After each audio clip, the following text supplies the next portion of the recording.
Hi guys, আসসালামু আলাইকুম। আমি আছি আপনাদের সাথে আর্কিটেক্ট সামিউল ইসলাম। আজকে আমরা মাত্র 450 জায়গায় চারতলা বিল্ডিংয়ের ডিজাইন নিয়ে হাজির হয়েছি। আমরা এই চারতলা বিল্ডিং আমরা নিচতলা আমার 2টা ইউনিট রাখছি। প্রত্যেকটা ফ্লোরে আমার 2 ইউনিট করে বাসার প্ল্যানটা আমরা করেছি। প্রথমে আমরা দেখবো এই বাড়ির ডিজাইনটা কেমন, চারদিকে আমরা দেখবো। তারপরে আমরা রুফে দেখবো, রুফে কীভাবে ডিজাইন করা হয়েছে। তারপর আমরা বাসার এই প্ল্যানটা আমরা দেখবো। তাহলে আমরা আসলে একটু দেখে নিই আমাদের সামনের লুকটা, একটু দেখি কী কী আছে সামনের লুকটা, এবং আমাদের বাম সাইডে কী কী রাখা হয়েছে। আমরা একটু ডিজাইনটা একটু ভালোভাবে একটু দেখে নিই। দেখার পর এই বাসার আমরা প্ল্যানটিতে যাব, যে এই বাসার প্ল্যানটিতে কী কী রাখা হয়েছে আমরা দেখব। তাহলে আমরা দেখতে পাইতেছি যে আমাদের লুকটা সামনের দিকে বারান্দা এবং পিছনের দিকে বারান্দা রাখা হয়েছে, এবং ছাদের টপে আমরা দেখতে পাইতেছি যে একটা ল্যান্ডস্কেপ সুন্দরভাবে একটু সাজানো করা হয়েছে। তাহলে আমরা দেখলাম যে সামনে সিঁড়িঘরও রাখা হয়েছে, এবং নিচতলায় আমাদের একটু পার্কিং স্পেস এবং এন্ট্রি র্যাম্প আমরা রাখছি, যেন এখানেতেই গাড়ি উঠে যায়। এবং ফ্লোরটা মাত্র 2 ফিট রাখা হয়েছে, এবং বিল্ডিং ফ্লোর হাইট হচ্ছে 4 ফিট, এবং পার্কিং ফ্লোর হাইট হচ্ছে 2 ফিট। আচ্ছা, আমরা দেখব যে এই বাড়ির প্ল্যানটা আমরা নিয়ে একটু আলোচনা করব। এই বাড়ির প্ল্যানটা আসলে কীরকম কী সাজানো হয়েছে, প্ল্যান না দেখলে বুঝতে পারবো না। আমরা সামনের লুকটা দেখলাম, যে যেটাকে এক্সটেরিয়র ডিজাইন বলা হয়। আমরা এখন বাড়ির এই প্ল্যানটা আমরা দেখব। তাহলে আমরা যাই, আমরা বাড়ির প্ল্যানটা দেখতে পাইতেছি যে একটা জায়গাটা অনেক একটু কার্ভ করা জায়গা। দেখলাম যে আমাদের নিচতলা আমরা দেখলাম যে র্যাম্প দেওয়ার পর আমরা পার্কিং এরিয়া পাইলাম। পার্কিং এরিয়ার মধ্যে আমরা মোটরসাইকেল একটু সাজিয়ে রাখা হয়েছে, যেহেতু এটা ভাড়া দেওয়া হবে এই বাসার, সেহেতু একটু কমার্শিয়ালভাবে সাজানো হয়েছে। তাহলে প্রথমে আমাদের পদে পার্কিং এরিয়ার সাথে একটা ইউনিট সাজানো হয়েছে, যার ড্রয়িং বাই ডাইনিং এবং একটা কমন টয়লেট, মূলত একটা বেডরুম এখানে একটা রাখা হয়েছে।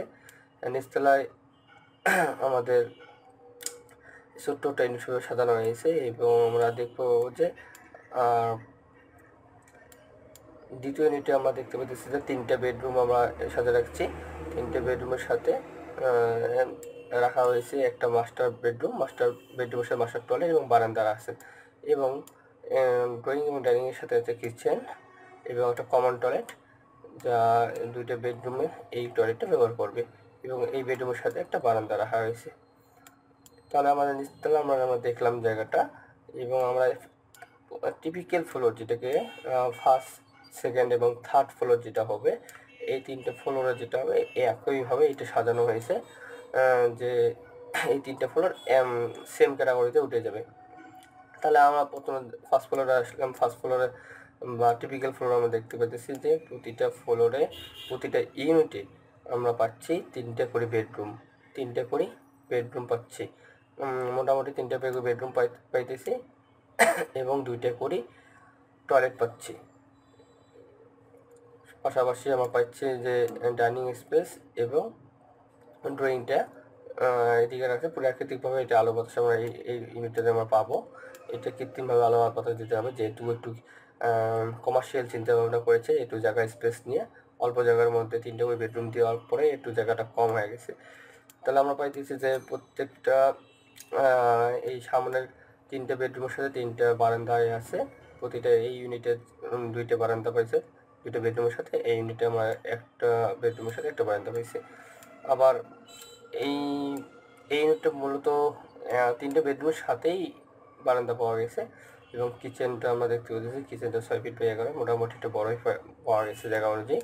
এবং আমাদের এই ইউনিটটা আমার সাজানো হয়েছে, যে গ্রাউন্ড ফ্লোরের যে ইউনিটটা যেভাবে সাজানো হয়েছে সেভাবে এটা ইউনিটটা সাজানো হয়েছে। তাহলে আমরা দেখতে পেলাম যে এই বাসার প্ল্যানটি এইভাবে সাজানো হয়েছে।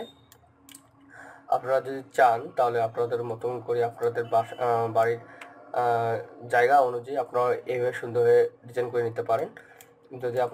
যদি বাসার প্ল্যান লাগে তাহলে অবশ্যই আমাদের সাথে যোগাযোগ করবেন, ইনশাল্লাহ আমরা আপনাদের বাসা প্ল্যান করে দিব। যদি আমার ভিডিওটি ভালো লাগে অবশ্যই একটা লাইক করবেন, এবং কমেন্ট করে আপনাদের মতামত জানাবেন, এবং আমার চ্যানেলে যারা নতুন অবশ্যই আমার চ্যানেলটি সাবস্ক্রাইব করবেন। ধন্যবাদ। আল্লাহ হাফেজ। আসসালামু আলাইকুম।